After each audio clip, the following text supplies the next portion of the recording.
All right, Adam. So listen, how are you?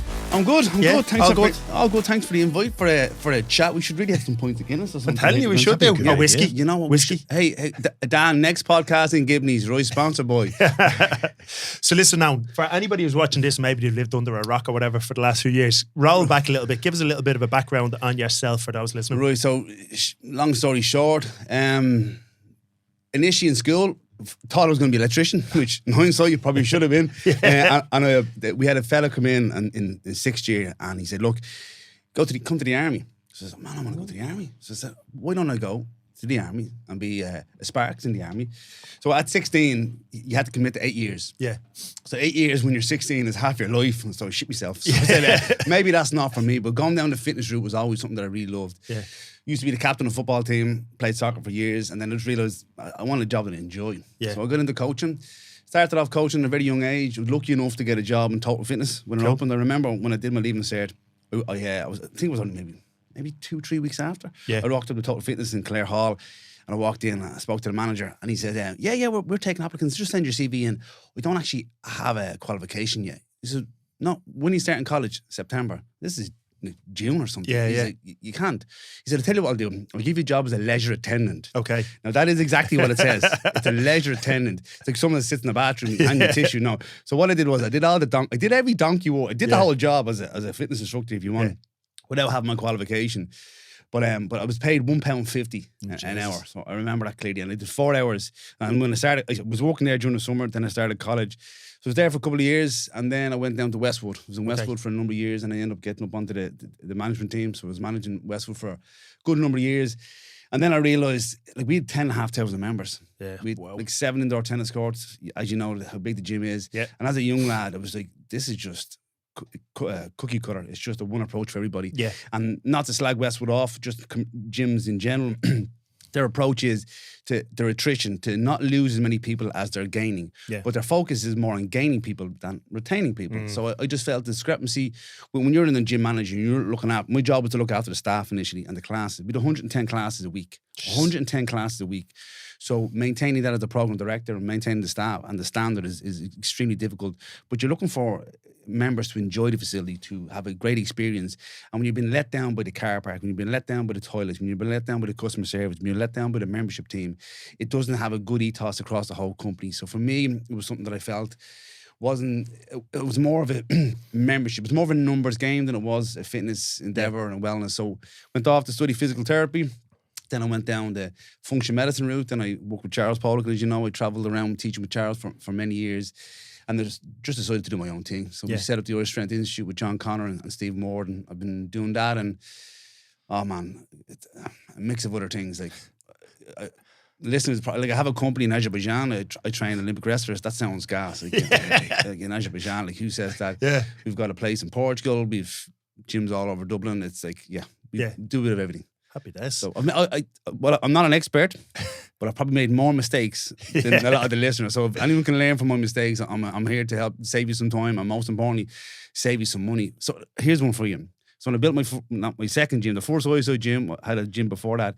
I had 11 Eleco sets. Yeah, 1140. You need those. Of course you do. No members, no clients, but 11 Eleco sets. Yeah. And the reason why I had the Eleco sets, the guy, Leonard, who's passed away now, the owner of Eleco, they owed me teaching money. So, sorry, tax man, but the option was we'll either pay you the money or we'll give you the Eleco sets. So took the sets. Of course you do. No clients. Yeah. You had great deadly gear, Like, it was just ridiculous. So when you're buying equipment, you need to buy it for your clients. You need to buy it for your business goal. You need to buy it for the industry you're in or the niche that you're focusing on. Not because they look nice and they're red and blue and nobody else has them. Nice colours. But at that stage, you always do shit like that. We did shit like that. Yeah. At one stage, I remember looking around the gym. We had a boxing ring, and this is hands up. This was fucking me. Like, we don't even teach boxing. It was just so we could hoop ahead of each other. Fucking after a couple of drinks on a Friday night. That's basically what it ended up. Infrared sauna down the back of the classroom. People would walk in. What's that yoke? Don't talk about it. But come here, do you know, talking to a lot of trainers, right? Maybe like of a certain age, a lot of them would have went through Westwood. Yeah. So let's say from Westwood, getting their kind of roots in there, where was the kind of education space? What was it like, let's say, back then as compared to now, let's say? So I think, and it changes quite a lot depending on what facility you go to. Most gyms have a split. commercial gyms. They have a group fitness type section, and then they have like a personal training or specialization or transformation guys. And the education doesn't blend, which I think is a problem. So we had Les Mills, or body training systems, which was pre-choreographed classes, body balance, body pump, RPM, and so on. So most of the fitness guys would do that type of training. And then with the type of training, we had a fella called Porrick Murphy. I don't know if you know Porrick. So Porrick used to run the education from that side of things. Then when I got involved, I actually remember buying Paul Check's Swiss ball training. So Swiss balls are a big thing. And in a gym as a gym manager, when you see these beach balls bouncing around the gym and people standing like, whoa, this is health and safety nightmare. So for me, I had an issue with them coming into the gym because the staff weren't trained. So the only certification on the planet at that time was Paul Check's Swiss ball training course. So I ran the Czech Institute and I bought 17 manuals and one set of videos because Westwood wouldn't give me the money for all the videos. So we basically 17 courses for all the staff that were in Clontarf, and we had one set of videos. So we were passing, I'm showing my age now, but a VHS is a pretty big cassette, like, you know, so we were passing them around people, like, you know, so for you to do exams. Yeah. So the education was slim to none. It wasn't something there wasn't a huge budget for it, let's just say that. Because people did, but then you could walk in the gym the next day and see a vibro plate in the corner because that's good for sales. Or you might see a climbing wall being built in the gym because that's good for sales. But they could, so the designation for education for the staff was minimal because the staff turnover was over high, and that's another conversation itself. And then I think if you're thinking back then was basically little to no education, so it was either VHS if you're a certain age, or maybe I have a load of DVDs at home for anybody. You know, it was coming maybe a little bit after you. No player to play them on. No player to play them on anymore. Like, what am I going to do with all these DVDs? But what do you think is the state of the industry now in the education space? It's probably gone to the total other extreme. I do. What I think is, like, it's funny. As I said, I've made a lot of mistakes. There's a lot of courses out there that don't necessarily enhance someone's professional capabilities. So for me, it's a level of competency. So if you're competent to train people, I think you're safe, you're effective, you're qualified, you're insured. And there's always areas that you can improve. Maybe it's ankle mobility, maybe it's thoracic mobility, maybe it's fat loss programs, interval training, or maybe it's HRV, or maybe putting a heart rate strap on. I think you might need to know those sort of things. But I think a lot of people are doing qualifications for qualification's sake. Yeah. And a friend of mine, Damien Marr, I like him or hate him. Controversial. He is a controversial guy, and I get that, and he knows that too, right? Yeah. But I know him from a friendship point of view and from a professional point of view. Like, Damien would have done a lot of courses, and sometimes, and even for me, there's a course called Fascial Stretch Therapy or Stretch to Win, and I brought them over many years ago, and the course is phenomenal. But my mistake was I put all my busy PTs on it. Now, why would you be a stupid? Why would I put my busy PTs, 6 of them, 6 and then me with 7, on a course that was $2,500 for them to learn flexibility therapy when they're already super busy? I should have brought other people in to do that. So I think you need to know, like, your wheelhouse. You need to know what your skill set is. I definitely, one of the things we do in our facility is we do a tracking system. So let's say it's strength training. Let's say it's fat loss. Let's say it's mobility. Let's say it's nutrition. These are the things that you need in the position you're in. Score yourself from 1 to 5 on these, and then see where your deficiency is. And then see if there's someone else in the team that is higher than they scale themselves, and educate from them. Yeah. So, and then if there is a situation where you want to do a course, what we do is we say, okay, guys, if there's an area you want to improve on, let me know what the topic is, and then we'll come together and bring that guy in, or do a Zoom, or whatever it may be. Is, but it has to align with the business model. I see people doing, powerlifting training, and I understand that. I understand powerlifting, I understand the mechanism, periodization, and the technique, and so on. But it's for powerlifters. Yeah. So I think fundamentally one of the biggest things is knowing your business model, is knowing your business goal, is knowing what you're actually trying to do. And one of the things I say to all the coaches is, in every situation, I'm going to use a phrase from Enda McNulty now, it's an opportunity. Like, I have an opportunity to learn, improve my skill set for my clients, or learn that didn't work. And then I'm not going to make the mistake again. I'm going to read a different book. I'm going to, talk to somebody different. And in this industry, sometimes I feel people don't talk. Like, I'd say to coaches all the time, doors open, come in, train in the gym, look at the equipment. If it's something you want to buy yourself, if it's a program you want to try, bounce off each other. But some people are reluctant to share. It's like they have secrets. Yeah, there is no secrets. They see everybody as competition. But there is no competition. There is no competition. There's enough people out there for everybody. And Conor McGregor said in a fight once about a fighter, I have more in common with our coaches than other people. So I'd rather chat to you about, you did this, I did, okay, great. And that's the way it should be. There's so many people out there that want to get fit and healthy. And if it's group fitness you're doing, if it's one-to-one, if it's community, if it's CrossFit, if it's powerlifting, they're different niches. They're 100% different. So I think think collaboration is always better. Bouncing off people is always better. If someone is going to be a complete dickhead or whatever it is, sorry, well then they'll be found out fairly quick. And then if they're like that to you, they're going to be like that to clients. And they're going to be money focused, they're going to be numbers focused. And that's okay for some people, but they won't last a test. That's probably coming down to the different mindset. There's like a transactional mindset people have is like, what can I get off this person? Whereas the way you're describing it is like, it's transformational. How can we learn off each other and collaborate and grow together? What value can I give to this person? If you're thinking about that, because look, that's an interesting word that you said, opportunity. So it could be opportunity in terms of the education you're doing. Where do you see, so think about somebody who's maybe new to the industry or they're getting into the industry or they've been in it a few years. Where do you see the biggest opportunity for people?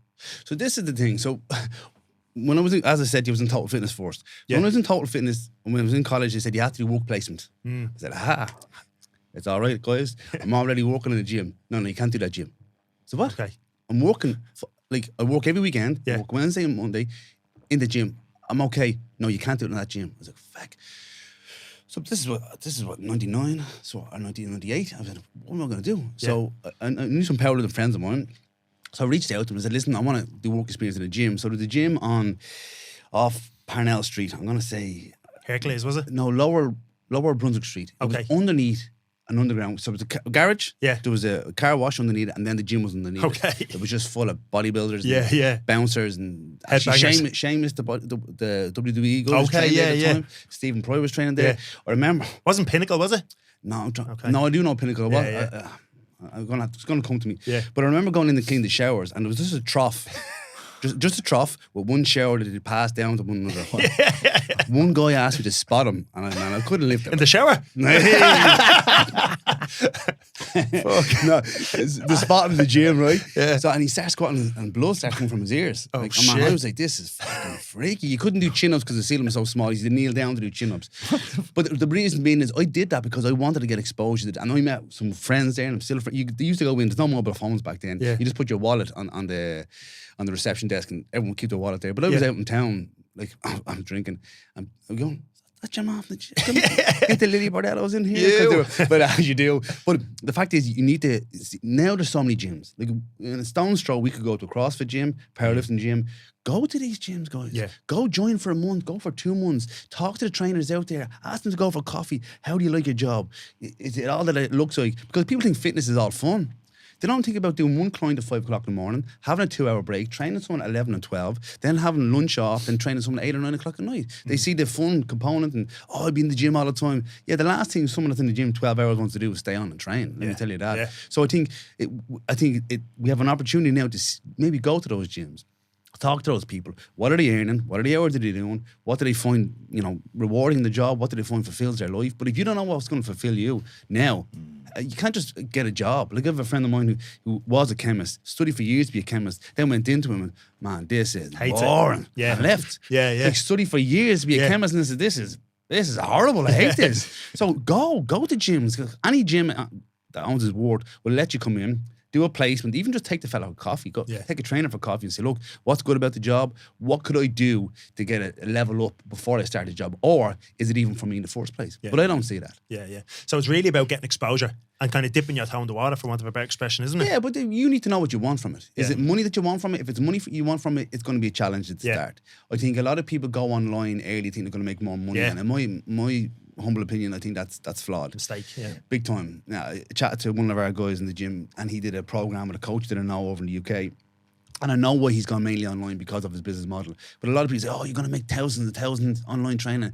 You train people online, and it's tough tedious. Going. It's tough going. Yeah. And there's no, I don't particularly really like if you had said to me, let's do this on Zoom, I'd be like, let's do it in person. Yeah. I'm a crack in person. Yeah. In the gym game, you're better off sit beside them. You get a feeling. You get a vibe off of it, don't you? Of course you do. So for me, I think people just need to find out what they want, a bit more rather than just jumping in. And the online training, I think it's nice for money side of things, but it's not personal. It's soulless, really, isn't it? That's exactly what it is. It's soulless. This is what I think. People get into personal training because they're people.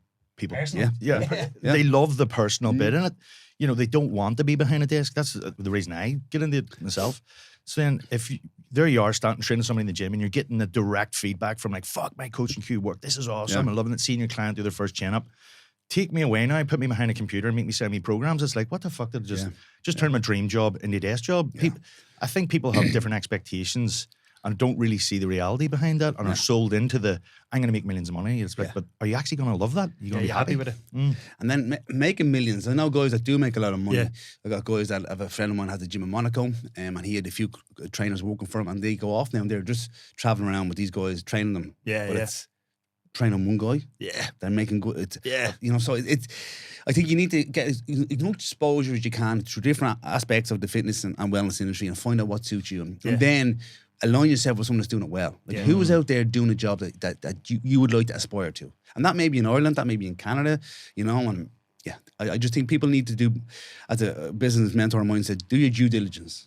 What courses do I need to do? What insurance do I need to get? How many hours do I want to do? Is this going to fulfill me? Am I doing a boot camp? Am I going to be online coaching? What am I going to do? And once it's in your business model, you enjoy it, go for it. But learn from as many people as you can. Get exposure to as many things as you can. And now it's easier. Now we have this thing called the internet. You know, you can find stuff out so easy. You know? And then, this is the thing. We've all seen these people that are, let's be honest, not the best coaches in the world, but they're brilliant in person. They just got that. They rock it. They I make a joke. If my wife rang me now, right, she said, "Hey babe, I'd know if she's hungry, horny, happy." You know that, but you know when you meet a coach in it, man, he's on it. Good thing, you know. So there's certain people that have that and certain people that don't. But I think this industry brings people in like that, but you can always learn from these people. You know, so. I remember doing the thing with Martin Rooney before. Okay. Did you ever meet Martin Rooney? Yeah. And we were in DA Fitness, and again in a basement, and there was about 30 of us. Actually, Damien was there as well, you know. Was he? Martin Rooney. No, of course. Martin Rooney's there up, and fuck me, if he had said at the end of that day, run through that wall, you would have just, which wall do you want me to run through? You would fucking get you amped up. Funny story about him. So I'm in the gym in Malahide, and he just knocking the door, and I'm going, and that looks like Martin Rooney. Right? So I'm like going, what's up? I'm just walking by. Like, what? I was like, what? He said, you work for Charles. Like, you didn't just walk by. So I said, I'm just finishing with someone, chatting in a few minutes. So I finished up with a client, went into Malahide, went to the Gibneys. A few hours later, like 4 hours we were there. Deadly. Just chatting. He is a nice guy, isn't he? His energy, his enthusiasm, and he just doesn't bad with anybody. He's just a solid guy. He's always lovely. And look, he used a load when he was teaching, right? He used a load of tricks and metaphors, but he took out this bag of nails. And he kind of got them all stacked up on each other, and he could pick up one nail and pick up 20 nails. Do you know what I mean? You'd have to see it, right? I know this is a podcast. But he was like, do you know how hard it was for me to get these fucking nails into this country? Do you know what I mean? So he was absolutely rocked it. Let's roll back there, because we touched on education a piece, right? And obviously, you know, if people know us, we know we have a gym, and we certify people who want to get into the industry. Inevitably, a lot of those people go off and they want to get, further education, further certifications, which is amazing. The big problem that we would see is like the education a lot of times that people are doing is not in alignment, going back to what you were saying, with the actual people that they do train. So you might have, a guy, and he trains men or women in their 40s for fat loss. That's the main goal. They want to look a little bit better, feel a little bit better. And he's going to do a strength and conditioning for field athletes. And they're doing multi-directional speed change and sprinting and power cleans with a PVC pipe. You want to talk to us a bit on what's your thoughts on some of this now?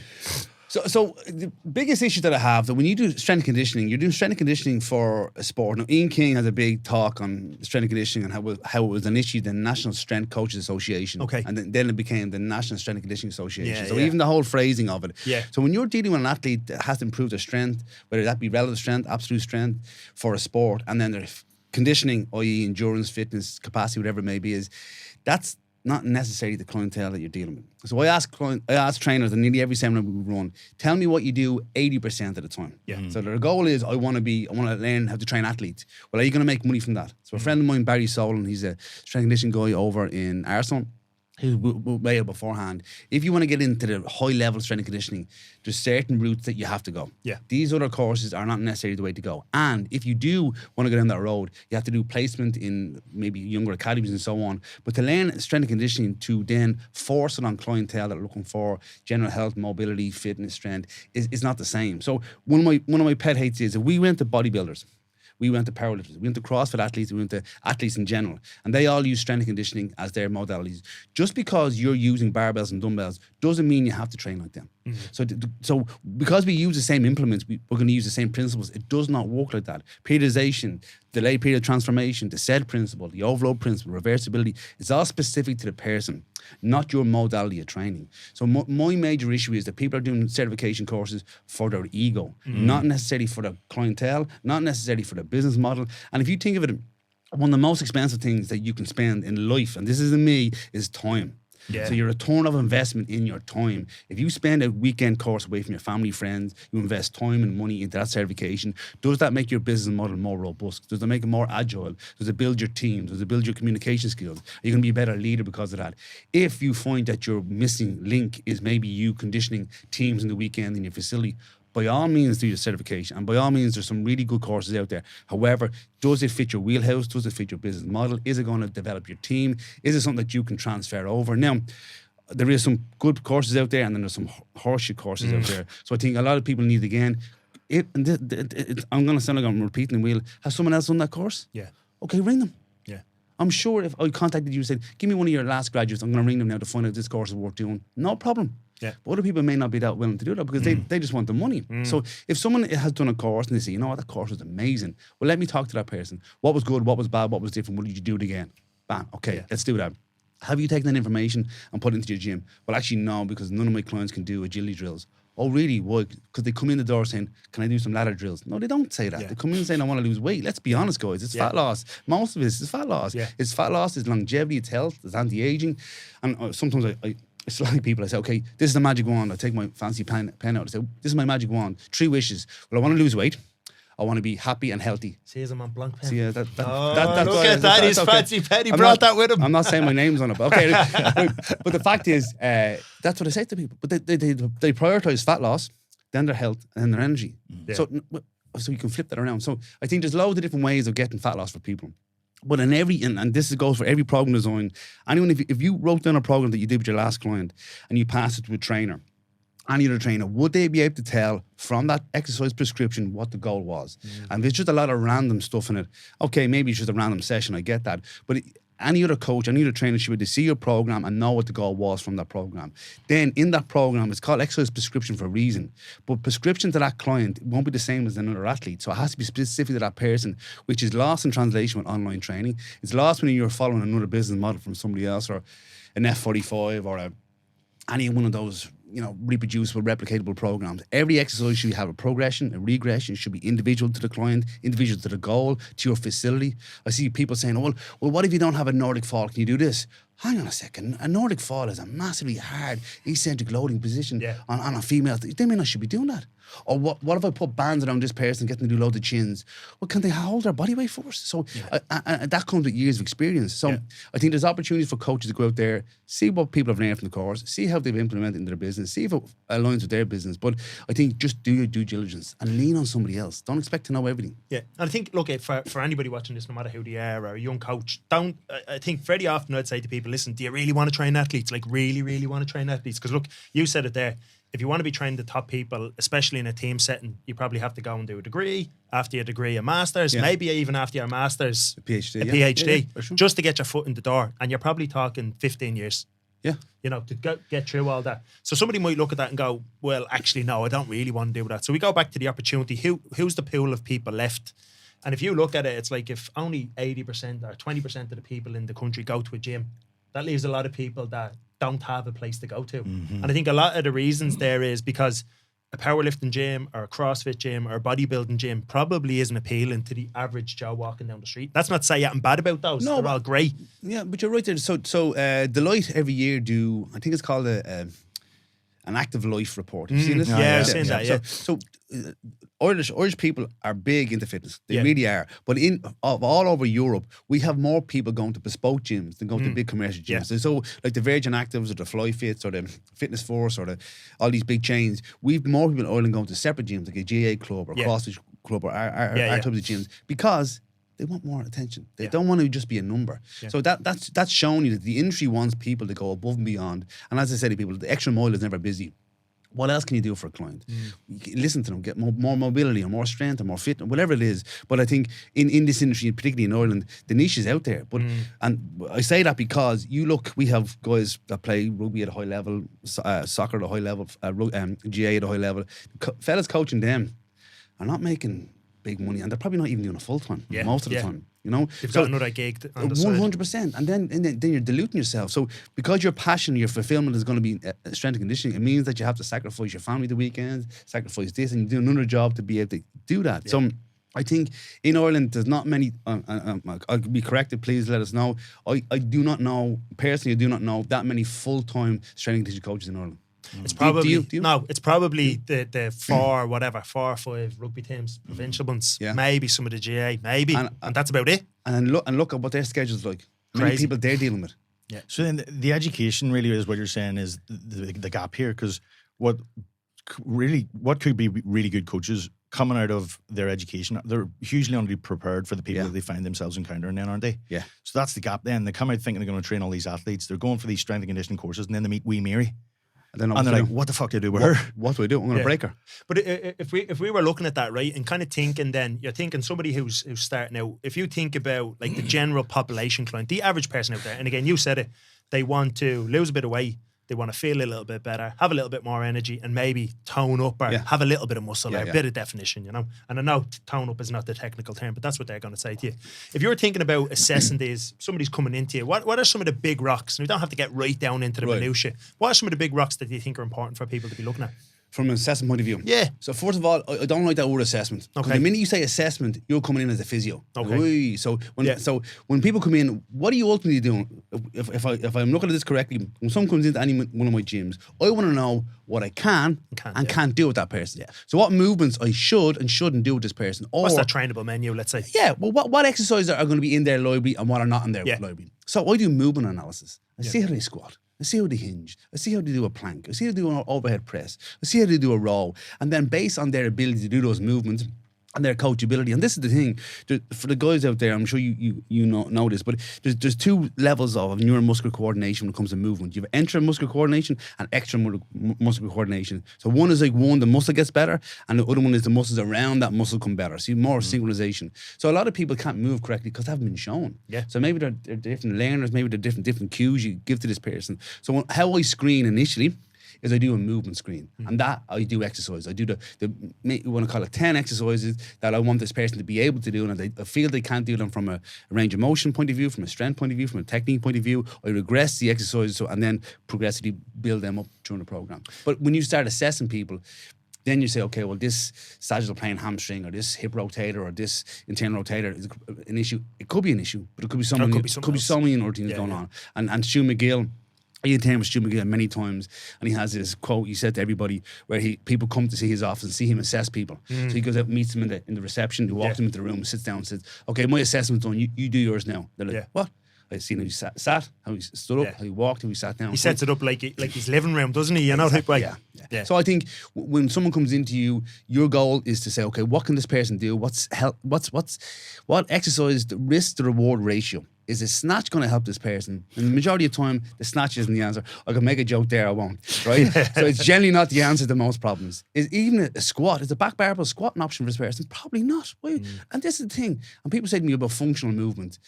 And you will never find in nature a cylindrical bar on somebody's back. Yeah, on someone's back, balanced with both weights either side. So, but I do want the squat. I do want the lunge. I do want the hip hinge. I do want to be at the shoulder press. I do want the chin and row and so on. So I do on rotation. So I do want those movements. So I assess them, and then based on their competency, I build it into the program from there. And I suppose even that thing with a barbell back squat, for example, we have to, you mentioned about the Strength and Conditioning Association, that type of thing. We kind of have to understand the history a little bit and understand that most of the industry stuff is kind of handed down. It's handed down generationally. And it's like, as the people underneath actually asking, well, why did the person above hand me this information? Who were they actually training? Because if Poliquin was training athletes or, people who were... It's a little bit different than Mary again, isn't it? Yeah, but if all you have is a hammer, everything's a nail. So there's a really good guy called Carl Dietz. If the listeners don't know who he is, you definitely need to check him out. Triphasic training. Yeah, but not only that, he's involved. We're involved in a group online. There's just under 100 people in the group. And what happens is research papers go in and everyone dissects it and sends on their reviews. This fella dissects research papers that are 4 times longer than the research paper itself. He's an absolute genius, right? Yeah. But he's conditioned so many people. So back in the day, bodybuilders and powerlifters and people just looking to get fit and healthy all trained together. Yeah. And they use barbells and dumbbells because that's all they had. Yeah. If you go into any gym now, barbells and dumbbells, machines, cardio equipment, that's what's out there. But we shouldn't be training like a bodybuilder. Mm-hmm. When you're out here, I'm not saying all bodybuilders are on juice, but But there's a video on it. Okay. So, but most bodybuilders are taking steroids. Yeah, that's true. 100%. A lot of powerlifters are taking some sort of steroid. A lot of powerlifters are nursing massive injuries. Now, that's all well and good, and that's what you need to do if that's your field. But if you're looking for health, longevity, wellness, anti-aging, fat loss, you don't have to do that. You don't have to put a barbell on someone's back. You really don't. Yeah. And this is the thing. There's only athletes that need to put a barbell on their back. Powerlifter is one, and then if it's in the CrossFit Games, that's probably number 2. That's it. Yeah. So you can do anything. I trained yesterday. I'm suffering today, but we did Bulgarian split squats. Yeah, they got you. Did they get me? I was down. I was training someone off. A sniper shot me in the leg. But that's not a lot of load. But you can annihilate someone with that. That's and the range of motion, and particularly when people are sitting down. So I think if you're always going back to what you've been told, well, ask the question why. Why? Can you use a hack? Can you use a trap bar? Could you use dumbbells, a kettlebell? What other modalities of exercise could I do for this person? But ask why. Don't just say, okay, it's always been done that way, that's what I'll do. No, change it, spin it up, Deal with the person in front of you, deal with the facility you have, what's safe, what's effective, and what's going to take this person closer to their goal. Yeah. And I suppose in some ways it's probably for the coach to have a little bit of a vision for the client. Where is like what you said with your assessment or your consultation, whatever word you want to put on there. But you're trying to say you're getting where is this person today? Yeah. Where would I like to take them to increase their capacity of whatever they want to? And then how can I kind of form little steps, milestones along the way? Yeah. So what we use is, and I call it the health sat nav. So for me to get here today, I need to leave my house. I knew where the studio was, and I don't need to stand out because I know, but it would direct me where to go. Yeah. So 2 locations: 1, where I was; 2, the destination. Now, if my wife was driving, maybe we'd have a few reroutes. I'm joking, but we'd have a few different misturns. No, you're not. Yeah, no. we'd have a few different misturns, mainly to the petrol station because the cars never no fuel. Fuel. Yeah. So, but this is the thing. It's not just your wife, so when you have regular check-ins like that, you can correct yourself. Yeah. But if you've been following someone else's roadmap and their destination is the same as yours, don't give out. Yeah. Don't get in there. And then there's another, don't give out with the results you didn't get from the work you didn't put in. But the fact is, in the car, for example, today, I drove, right? And a lot of times people feel that to get to a destination, whether that be a health destination, that it's exercise. I'm sorry to say this, and I'm sorry, lads, it's not all about exercise. Yeah. Exercise is a big driving force. Exercise is powerful. Exercise is good for mind, body, health, wellness, everything. But it's in conjunction with lifestyle. It's conjunction with the people you surround yourself with. It's conjunction with your family, your friends, your nutrition, your supplementation, your life, your mindset, your focus, everything. Yeah. So just going to the gym, we've all heard this one out. You can't out-train a bad diet and so on, but there's so many other variables. So for me, exercise is a fundamental component, but it's the coaching skills. When you come into the gym, I remember Adam said to me recently, a client came in, he said, I won't say the fella's name because he might listen, he said, how you doing? I said, good. No, what's going on? You're okay? No, I'm not okay. Yeah, right? Had a bit of a fucking just stressful time for that fella at the moment. But that's what a coach knows. The coach knows when you walk in. You can sense it. Man, that fella's dragging his ass. Yeah, what's going on? Let's have a stretch. Let's do some cardio. Let's get a sweat on. Yeah. Let's blow off some steam. A few things we don't like talking about in the gym. Politics, COVID for sure. Politics, COVID, and religion. Yeah. If a client wants to talk about whatever you want to talk about it. Outgas. I don't care. Get the session in. Yeah. But blow off some steam. So I think on the road to someone's journey, like getting, and I've got this, and I've got guys and girls that are in phenomenal shape. Aesthetically, lean, shredded, muscular, balanced, big calves, big biceps, and miserable, right? Yeah. And miserable. So the destination of health may just feel, I feel good. I feel happy. I feel horny. I feel strong. I feel fit. I feel like I can train. I sleep well. I get on well with the kids. I'm in a good mood. That's what it's about. It's not about maybe having 18-inch biceps or abs, whatever it may be. It's nice to have. Come here, listen, do you know what? I think we'll transition into some of those pieces which are the outside of the gym pieces. Let's rock back to the training for a second. And you mentioned a good thing there. You kind of said, listen, if all you've got is a big hammer, everything becomes a nail. So it's like you see these coaches, they go and listen, we've probably been there to a certain extent. You go and do a certification. You come back, all of a sudden everybody has bands and chains around the bar. It's like, oh, I wonder where that guy was on the weekend. Yeah. Talk to us about, again, thinking about general pop. And we said what they want. They want to lose a bit of weight. They want to feel better. They want to look a little bit better. They want to have more energy. What are some of the things that you're thinking about in terms of the direction that you might want to be taking their training? So, like, this is the thing. We used to show people how to use chains, bands, accommodating resistance. And it's nice. It's funny. It makes a bit of noise in the gym. Yeah. And I think it has its place. And sometimes something novel might spice it up a little bit. For a client. And I get that. But when they come back and they do advanced lifting, they need to know their training age, their competency, their injury profile. So for me, that sort of training is specific. Now, this is the thing. The guys out there that are listening, when it comes to bands and chains and weight releasers and bungees, they're all very good. When you're a powerlifter, your skill set is 3 movements. And you have to stay aligned with those 3 movements. So you need more variety. Yeah. So we're using bands and chains with those exercises, it gives you more variety. But when you're a general pop, you can do anything within reason. Your exercise selection can be broad because it doesn't have to narrow down to those 3 fields. So for me, when people come in, I try to get them as training, and this is going to sound bad, I try to get them training at least 5 days a week. Now, training and exercise, we might have a little bit of an argument about that, but 3 lifting sessions and 2 fitness sessions. Yeah, makes sense. Now, the fitness sessions don't need to be with me. Yeah. They can just be a skip out the back garden. It can just be some kettlebells at the back garden. It could be a little jog. It could be a run, a jog. It could be some isometrics. But when you have someone training 5 days a week, the results they get in comparison to 3 times a week is vast. And if you start them off 3 times coming to see you and then 2 home workouts themselves, or get one of those workouts over the weekend, it curtails how bad they do. And then if it need be, sometimes they've no problem maybe doing a 4th session in the gym. But 5 sessions a week, I think, is optimal for a lot of people, and it's doable. Yeah, big time. And how long are those sessions you send in the gym here? Are we talking about an hour? If you're in the gym any longer than an hour, you're making friends. That's just the way it is. It's just the way, and that's okay making friends in the gym. Yeah. Actually, it's my son. He's 22 now, but like you go to back in the day, we met people in the pub. Yeah, that's where you met. That's where you met women. That's where you met friends. You met up in the pub. Now they meet up in the gym. I'm all about that. Not my gym, but other gyms. If somebody sets up our RDLs right in front of you and you're in the bench press, that's it. It's Never happened to me, but my wife was watching. But the fact is, I think that 5 days a week is much better because you get much better results, you get return from it. And again, when you're a new person training, like 3 lifting sessions a week is enough, in my opinion. Loads. 40 minutes is what I would say, and then 2 20-minute sessions. And isn't that another reason why, because you're saying there, and we see this in our gym, 2.5 sessions a week is probably the average people actually train. They think they train 3 or 4, they actually make 2.5. So again, like if we're talking about some of the conditions some young lads come from, they're inspired by bodybuilders and powerlifters, and then they think, right, I'm just going to fucking give them my program. It's like, but your dude trains 2.5 times a week for 45 minutes. Yeah. So you can't give them a fucking upper lower split. Like, you can't. So Dorian Yates, right? His training systems, you seen them? Yeah. They're super short. Yeah. Super. Have you done any of his training? I haven't done it. I kicked my ass, right? Yeah. But then you have someone like, God rest his soul, John Meadows, who's passed away. Yeah. He was in the gym for 2.5, 3 hours. Yeah, yeah. So this is the thing, right? My major issue is when you train in the gym, you're stimulating the body to grow. And this is so important. You're stimulating the body to release hormones, growth hormone, testosterone, to train, and adaptation to take place. When you're taking outside steroids in, it's not the same stimulus. They can train all day, every day. They can drink sugar drinks and be there for 2 hours and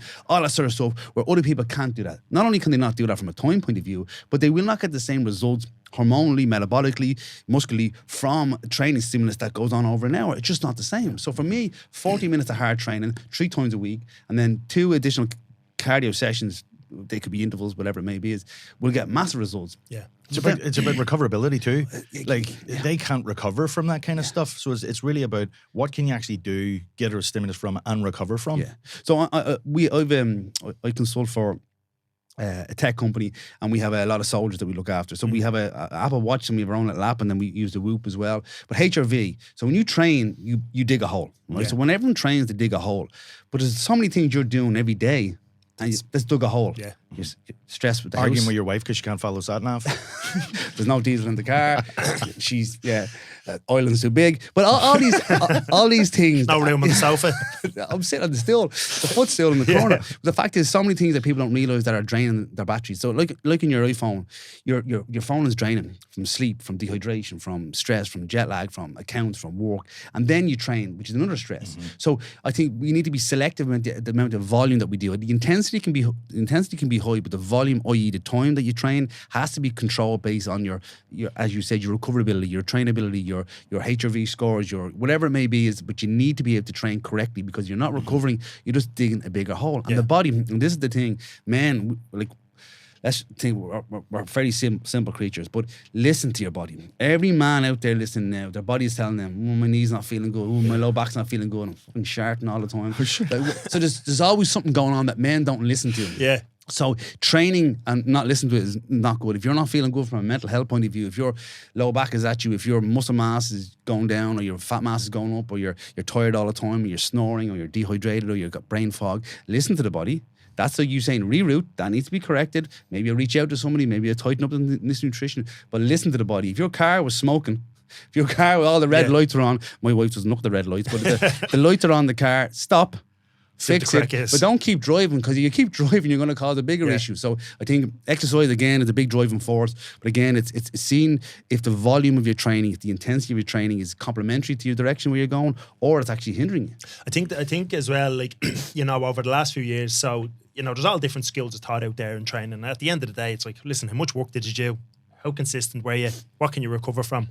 But you have a lot of people and they're talking about different angles of attack on a muscle and all this type of stuff. And you see all these young lads in the gym and they're doing, like, you know, cable, tricep, kickbacks off to a certain side. And you're just like, dude, will you just get a bit of weight on the bar and just start moving it, you know? No, I'm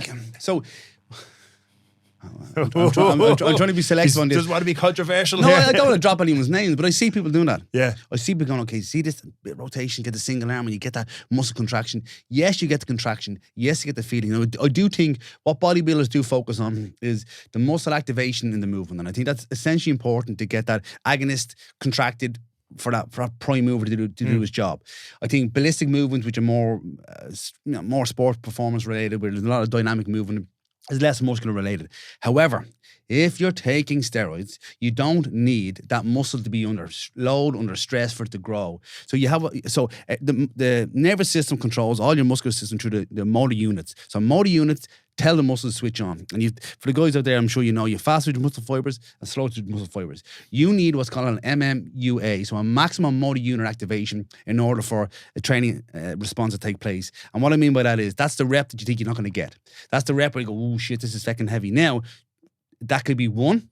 That could be 51. Yeah. It doesn't have to be in a bodybuilder range. It has to be where the muscle is overloaded to the point, from a concentric point of view, where it may not lift it. Now, when you've reached concentric failure, you have not reached isometric failure. You have not reached eccentric failure.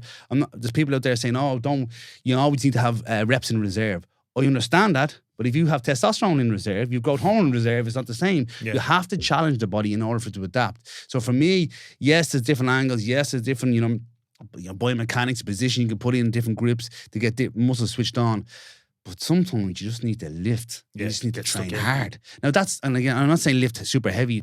Heavy is a relative term for that person. So maybe for Agnes, that's 25 lunges. For me and you, that's 15 Bulgarian split squats. For you, it's 3 back squats. It could be different for everybody, but there has to be that message to the body. What do you ask me to do? Get bigger, get stronger, get leaner, get faster, whatever it is. But these refined movements, and bodybuilders are big into that because they want that symmetry. But that's the symmetry from an activation point of view, not necessarily a stimulation point of view. And don't get me wrong, bodybuilders do that thing. But guys out there, girls out there, listen to this.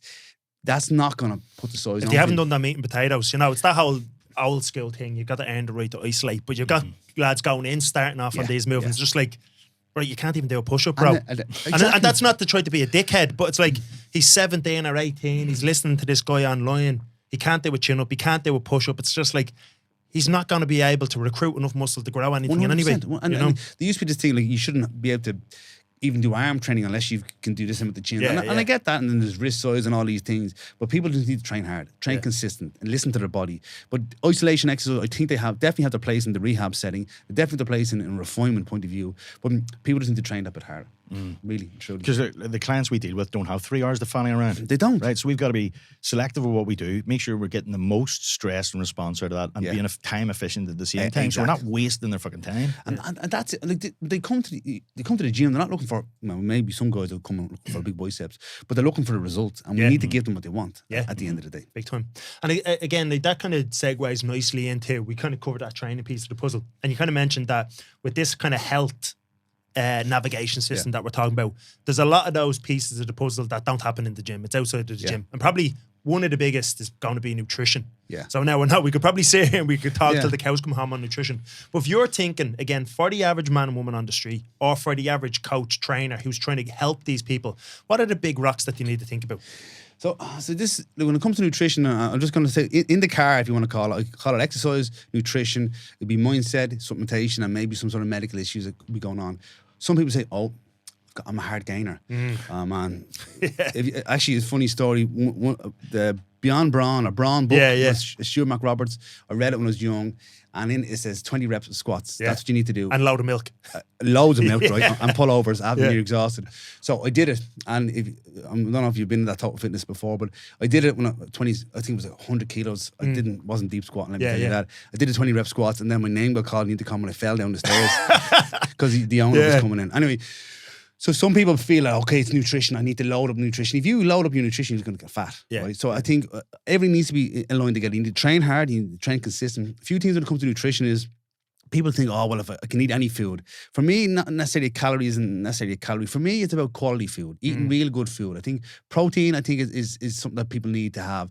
I'm not a big fan of whey protein shakes. I'm not a big fan of protein bars, but I think at least 3 to 4 solid meals throughout the day is ideal. Find out what your general calorie intake should be for you to put on your muscle mass. Make sure protein is at every single meal.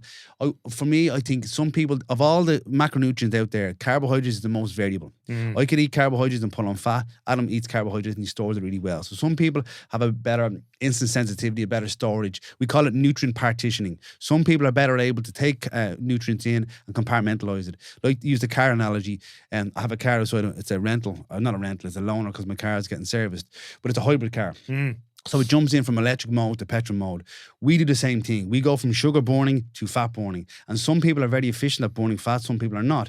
Those guys, we call them skinny bitches. They just can eat whatever they want. They still say skinny, like, what is going on? So I think following somebody else's guidelines is not where to go. For me, I have fat and protein, and then I challenge people of how much carbs they can have. I'd like them to have carbs every meal. Yeah. Who doesn't want carbs dial every them meal? up, dial them down, depending on the response of the person. If you're training legs that day, eat more carbs. You're going to eat more carbs over the weekend. But I think the nuts and bolts, so there's no such thing as there's essential amino acids. There's no such thing as essential carbohydrate, but let's not get into that. But I think carbs are essential, but I think protein at every single meal, fat at every single meal, at least 4 meals. This business of intermittent fasting, I get what people are trying to do. I understand the autophagy. I understand how it works, but you don't need to play that card just yet. I think maybe down the line, maybe like I'm on a plane or I'm on an airport and the food is shit, I'll intermittent fast because I'd rather not eat something than eat shit food. But to start off, the basics that need to be there. So I have a very simple system I'll share it with you guys. So A stands for adequate protein.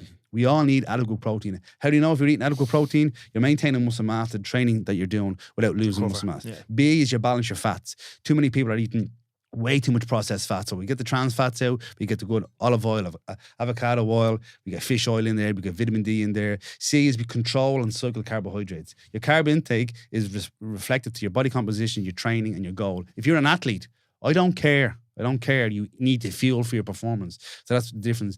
D is diversity. So make sure that you have a diverse diet. If I ask most people now, how many different types of meat do they eat? Chicken and beef, chicken and beef, chicken. You need to rotate that. So the diversity, and that goes for everything. Eat a colourful rainbow of vegetables. Eat a colourful rainbow of fruits. Eat a variety of different types of meat.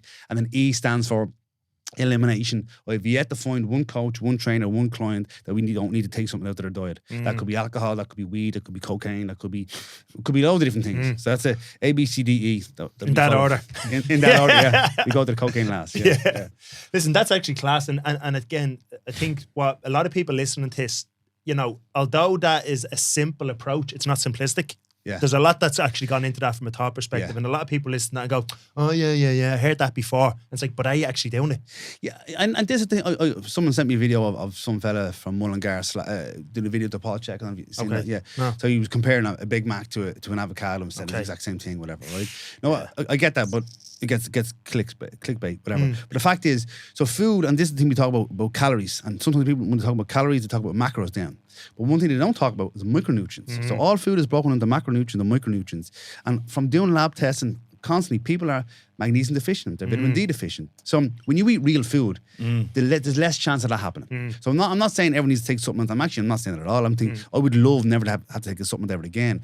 But eat real food. Yeah. So eat real food. Eat food that ran around the field. It flew. It swam. It grew. I don't care. I made a joke once at a Leia. Of the VHI presentation, man. So just do a little talk on nutrition there. I'm like, it's 500 people. I didn't do. So I stood up and I said, okay, I want everyone to pretend that they're swimming. So they did swimming techniques. And okay, everyone pretend you're flying, yeah? And then that you grew. So I'm trying to explain to them your breakfast that they had. Did it run around the field? Did it fly? Did it swim? Did it grow?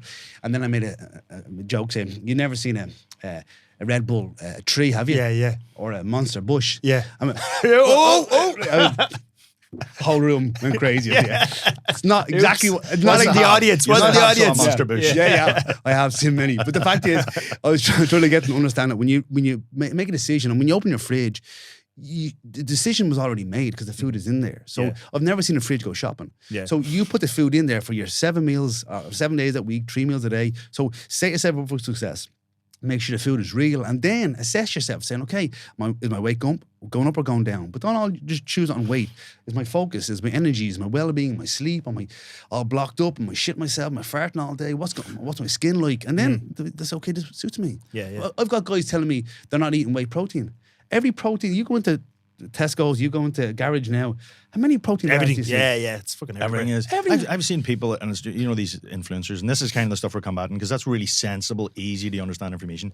But then you get like, hey, follow my food for a day, and it's like I had protein pancakes, then I had a protein yogurt at 11 o'clock, then I had fucking protein on Cocoa Pops, and it's disordered eating from a different level, isn't it? In many ways. Open the fridge and you see the growth hormone in the back Yeah, of the fridge. There you go. Yeah. It is. But then you're focusing too much on. I don't like. Sarah Maloney. We work together, and she's big on getting a good relationship with food. But when you start to calorie count, and I understand why that's important for bodybuilders. I understand why it's important for relative weight athletes, for MMA guys, and so on. I get that. But Agnes doesn't care. Yeah. Agnes wants to go and be able to eat what she wants to eat and have a guideline on what she should have. No, not to eat too much of this. Plus, she's cooking for her family as well. Exactly. And she's got so much other things going There's on. other stressors there in the body. 100%, yeah. And nutrition shouldn't be another one. Yeah. So for me, I have a client of mine, lovely guy, and he says, I don't need you to tell him what to eat. I need you to follow me around slapping food out of my hand. Yeah. He just wants to know what to do without having to think about it. Yeah, simple rules. It's simple rules. Simple things will savagely well. So all we need to do is make our clients know what they should. This is the thing should and shouldn't have. Yeah. Like, who am I to say what they shouldn't have? Yeah. Do you want to have a cornetto? Have a fucking cornetto. Yeah. Right? I'll go for a brunch myself. But like, a cornetto. So the fact is, you want your clients to be able to live a normal life. And if you start taking stuff away from them, and you go, I can't have a cornetto. Jeez, I want a cornetto. So you make it simple for them. So, and then once they're going towards their goal, happy days, And you kind of mentioned there stress, and like, very often the coach is there to help them with stress, but they're giving them more stress. But that kind of segues us into, that's another piece of that kind of external puzzle. Yeah. Maybe stress management, sleep. Yeah. What have you got on that? Again, simple things that's applicable. So a few things like, so I track the HRV, and I've done that for a long time, right? But HRV, for those guys that are out there, it's all it is a little bit of a barometer of how well your nervous system is recovering. But there's so many variables. You could have a nightmare. You could have got up to go to the bathroom. You could have your kids wake up, which happens. So there's so many things that can influence it. I don't take it as the be all and end all. But my question to everyone out there is, what are you doing to recover? Yeah. And what I get is, I have this off day. No, I didn't ask you what day you went training. I asked you what you do for recovery. So are people doing ice baths? Now, ice baths, everyone's doing them. So I don't particularly like anything that makes my testicles go inside my body. I don't particularly like that. I understand. Like that time you were in the shower with the fellas passing it on. I actually quite like that. No, but the fact is, so I ask people what they're doing for stress management, and they're like, okay, so I'll get a massage. And then I ask them, well, how many massages did you get last month? Yeah. Well, none. Well, I do a flotation therapy. Well, when's the last time you did a float thing? Whatever. So you have to find out what's maintainable and what's doable. Is it a massage going? Is it a foam rolling session? Is it coming to the gym on the weekend, doing 20 minutes of low steady state cardio, stretching and going? Is it getting into that fire infrared sauna you have? Is it going for a walk with a friend? Is it doing some meditation? For me, I'm a big fan of the Calm app. So I do the Calm app twice a day, in the morning and the night time. I do loads of different breathing techniques. I have a friend of mine, Brian Peters, he's got a podcast called Chasing Edges, lots of recovery things, but you need to make it easy for people. The more complicated you make something for somebody, the less they're going to do it. So I asked them, what are you willing to do? And one of the things, like, and this might go down a rabbit hole. I had a few coaches in 2 weeks ago, and we did an internship. And one of the things I try to explain to them is, when you're a coach, when you're a consultant, when you're an educator, when you're a trainer, you're wearing different hats. So when you talk to your clients, you have to talk to them knowing what person you are. When a client comes into you about nutrition, you can't tell them, you can't educate them, because they know. They know they shouldn't have had Weetabix for breakfast. They know they shouldn't have crunchy nut cornflakes. So you say to them, well, what are you willing to have in the morning to fuel yourself for success? What could you do? What could you do? I could have an omelette. Could you? Would you put any protein in that? I could have some salmon. So you're telling me you'll have a salmon omelette in the morning? Good. Yeah, great. Go with that. Go for it. Yeah. So it could be, no, I have a protein yogurt. Go for it. Yeah. I'm not telling them. I'm asking them what they're willing to do. Yeah. So when it comes to recovery and stress management, well, what are you willing to? Are you stressed out? Well, obviously not stressed enough to make it a priority. People ask me all the time, you doing jiu-jitsu on? I'm like going, no, I'm not. Oh, why not? It's not a priority for me at the moment. My house, my business, I've got other things going on. But when I do have the time and I put it, I will. So when you say to people, what's your priority? Your stress management is a priority. Is it worth going to bed at 10 o'clock? Oh, no. When are you going to go to bed? 11. So you're telling me you're going to go to bed at 11 o'clock every night? Yeah. Okay, right. Yeah. So you ask them some flotation therapy, far infrared saunas, contrast showers, ice buckets, massage, walk with your friends, meditation, earthing, putting your feet in the grass and just chilling out, getting away from the phone. It doesn't matter what it is, but it has to be something that you're willing to do. Then, so for example, we're in the car and we're driving towards a destination and I know you're going towards the left and I know, as your coach, you're going towards the left. I'm not going to tell you to turn to the right. I'm going to say to you, you think you're going the right direction? Is there anything else you could be doing to get yourself back on track? Yeah, there is. I could do this. What are you willing to do? And then you might say, I don't know, coach, what can I do? I'm going, you know what? Can I help? Can I help you with a plan? Then all of a sudden, I'm not a coach, I'm an educator. Then I'm coming up with a plan for you. But I'm allowing you to make those decisions because nobody likes to be told what to do. And the majority of our clients, guys, they can afford to come and see us. They're pretty high up in their job already, so they don't necessarily take... I'm not going to say I'm manipulating them. That's not the word. I'm coaching them. I'm leading them, I'm supporting them on the road. Well, look, at the further you look into coaching and you look at, everybody was going to tend towards autonomy about doing what they want to do, how they want to do it, regardless of what we say. So even if you get them in a bleeding arm lock and they eat the protein, but they don't want to do it, it's going to backfire eventually. Mm-hmm. Well, and this is the thing. If like I talk, and we do seminars all the time. We talk about certain things, and I ask people, "What did you learn from today?" And what did you learn from today? And the reason why I want them to share what they've learned is one, that they understood what I said correctly, and two is that I want to find out what's relevant to them. But if I talk about building a 4th bedroom in your house and I'm talking about all about having kids and oh yeah, that's relevant to me. So people will really link into what they're interested in. So like that car I'm driving outside, I see it all the time. I see it everywhere I go. Was there always those cars on the road? No. So that's called your reticular activating system. So people subconsciously can see opportunities. Like I ask people, maybe some people I've had come in have major gluten issues. They go to restaurants they've gone to for years and then saying, I didn't know they did gluten menu. They're going to the restaurant for years. So you say to a client, I want you to manage your stress a bit better. What can you do? They'll see opportunities. You know what? I could get up 10 minutes early before the kids and just have a coffee to myself. Yeah.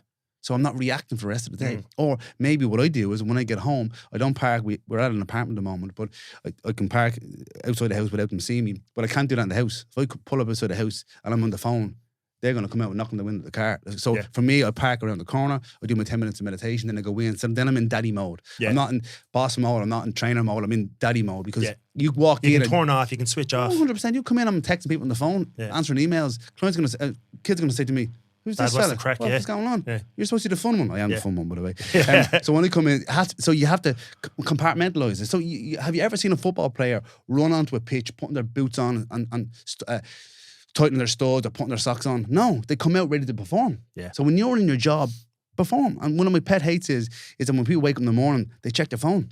You're in bed with your wife, your partner, your friend, whatever it may be, and then with your friend, and you check your phone, you check your work emails. What the fuck are you doing? You're no. You're in person mode at home. So be present. Be present in the moment. Be at that person. Now, have your shower, do your affirmations, do your diary, do your journaling, do your meditation, whatever your morning routine is. And when you get on that pitch, perform. But don't be half-arsed in your pajamas on the pitch. So be the person in the moment that can be there. Otherwise, you're not going to be 100% for everything. So be present in the moment and set your structure up for that.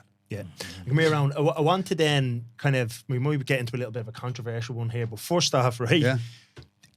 We spoke about going out learning for people, looking at opportunities. If you were thinking, you had a little list here, who are some of the people that you'd be looking to if you were a young trainer out there now? Because there's so much shit out there.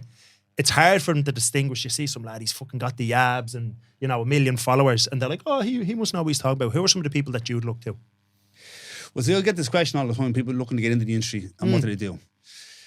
So what courses, what institutions? Not even maybe the courses, but like what people out there are doing great work that you would be looking at. Does that make sense? In a personal training standpoint? In the personal training standpoint.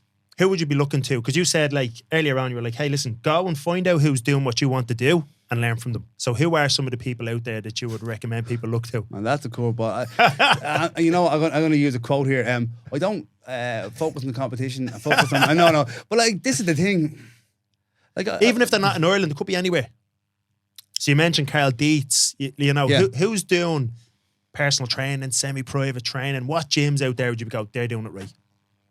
So I think there's all like UP are a huge gym chain. Now, huge, and I know Nick Mitchell well, huge gym chain. I think there's loads of things that trainers could learn from that. Yeah. Would it be the business model they would want to run in Ireland? I don't think so. Yeah. I think the transformations, for me, I'm not a big fan of someone just going on a journey for 6 to 12 weeks. But I do think from a sales point of view, it's a good way to get people in and then maybe, transition to something else. Like, the old school, there's so many, I'm trying to think now. We cut them. No, I have. So Neve Fitzgerald, she's got a gym lift in Lift Studios on the Keys, really good.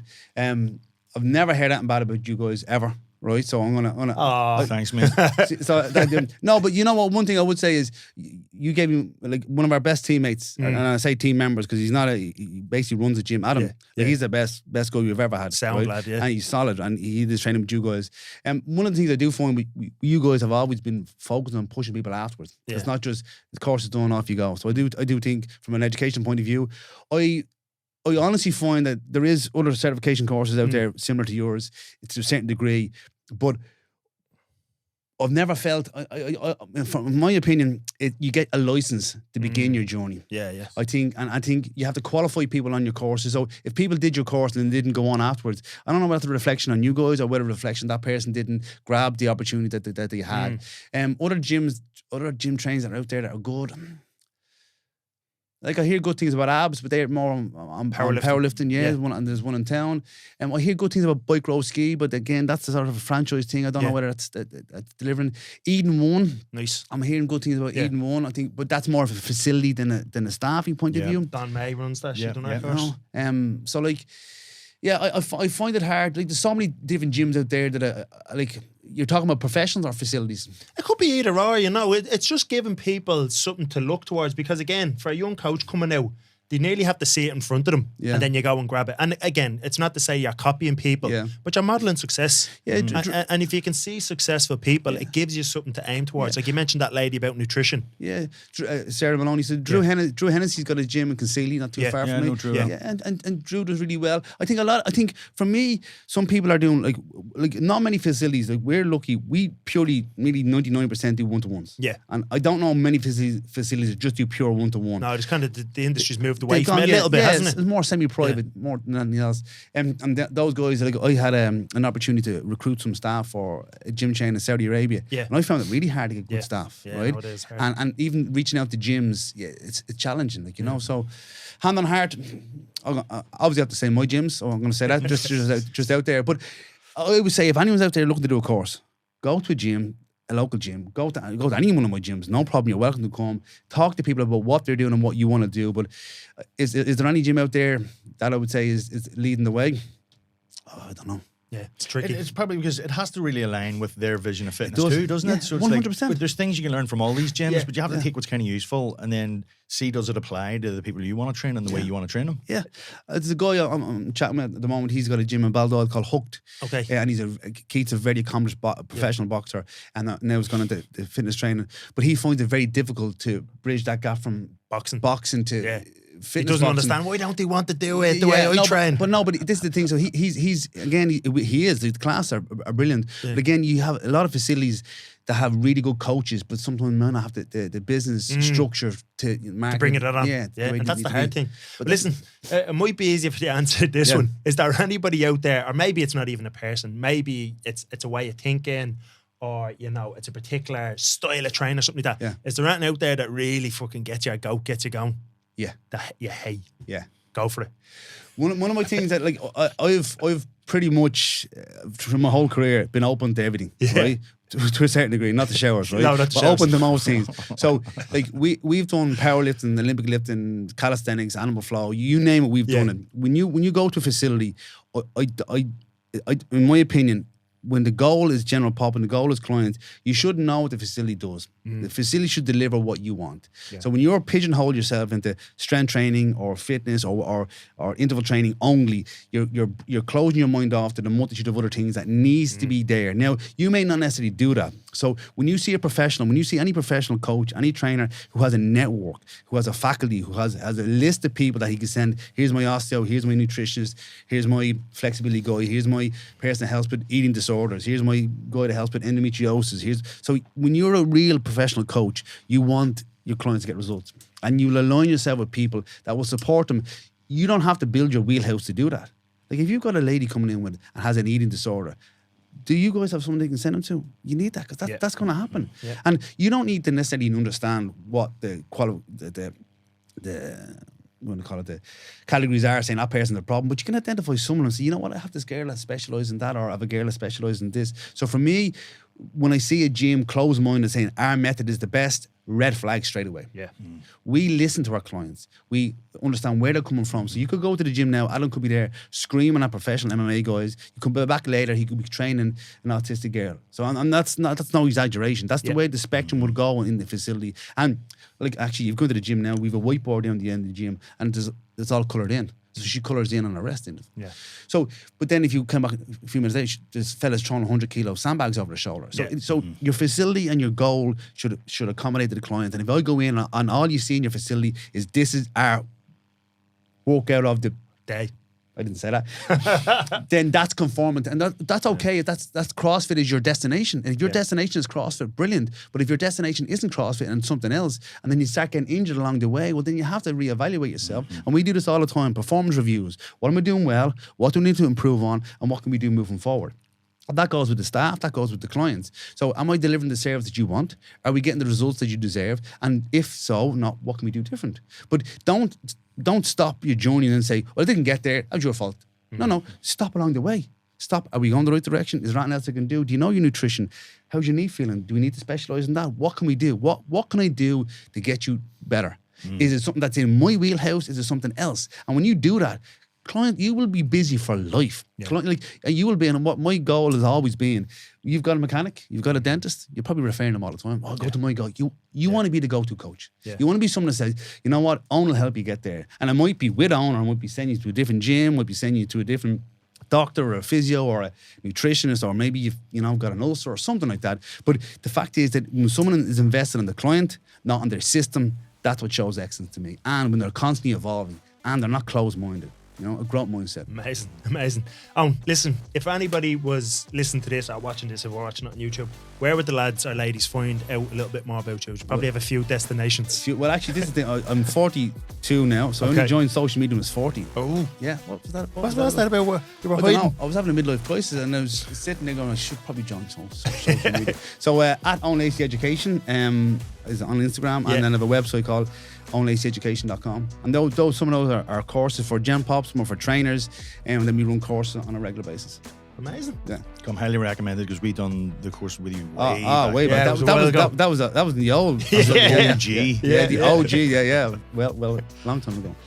All right, listen, thank you. No problem. Thank you so much, great. guys. Thank you. Thanks a lot. Cheers.